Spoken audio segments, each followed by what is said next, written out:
In this video, I'm going to show you how to create the text that you see on the screen in front of you now.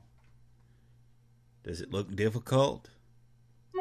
Actually, it's very simple to do, and it only takes just maybe 30 seconds at the most to get beautiful text like this.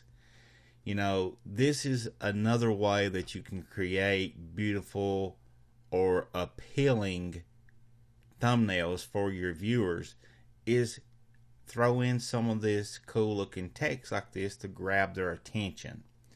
And all I have done here is I actually used a photo to get this, you know, to get that particular. And I was going to what I was going to do is show you the photo. And right here's the background, you see. I just got it turned off.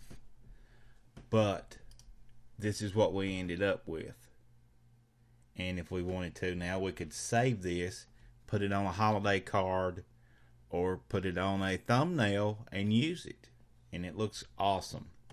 So what I'm going to do is I'm going to go ahead and I'm going to turn off or delete some of this stuff that we don't need, and we're going to actually start from scratch.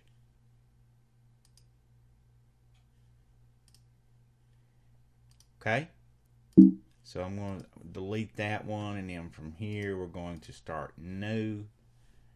1280, 720. You'll be remembering that dimension in your sleep.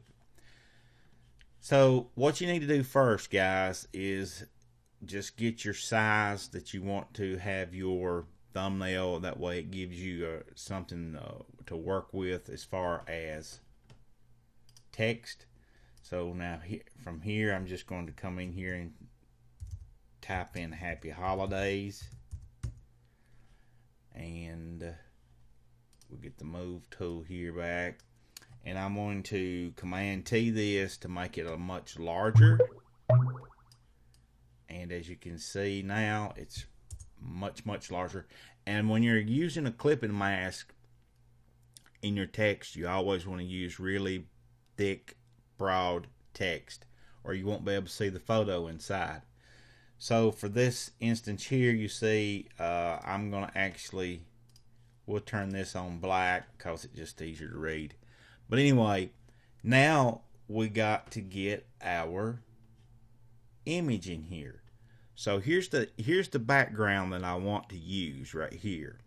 And I'm just going to drag it in and drop it like I did before.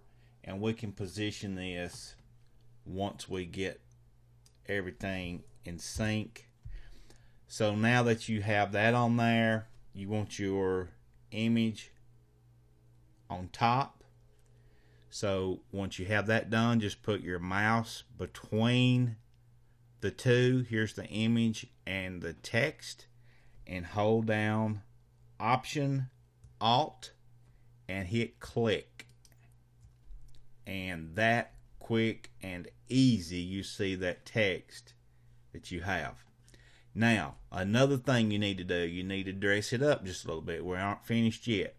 You can put your mouse here and highlight that and get your move tool, and you can drag that photo around to position the inside of it to wherever you want the snow, the mountains, or anything like that. I'll leave it back right there. Now I'm going to click back on the text, and we're going to go to the blend option, and I'm going to add contour. It gives it a three-dimensional look. I'm going to add some stroke, and I'm going to add some drop shadow.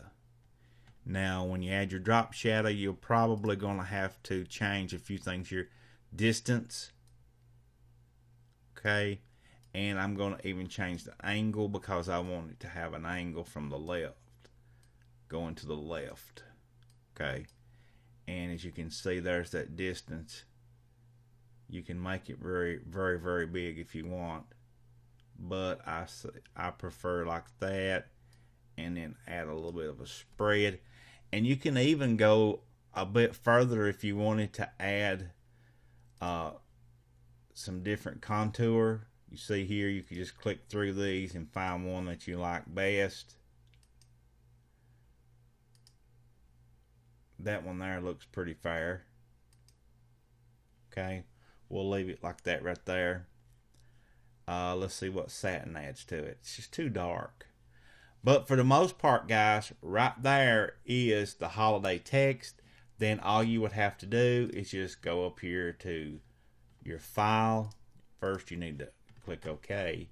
Then go to File, and you would want to click Save for Web. And then just save it. And you would probably want to turn this background off. That way you wouldn't have that to deal with. It would just give you the transparent background, and then that way you could add your text wherever you wanted it and wouldn't have that white background to deal with later on. That's how you use a clipping mask. I know a lot of people think it's very hard to do, but in the end, it's very simple. So guys, with these few techniques I have shared with you in this course, you can use Photoshop to do so many things. You sort of got two courses together in one. You got a Photoshop class and you got a thumbnail course together. So you're getting a sort of a package deal here.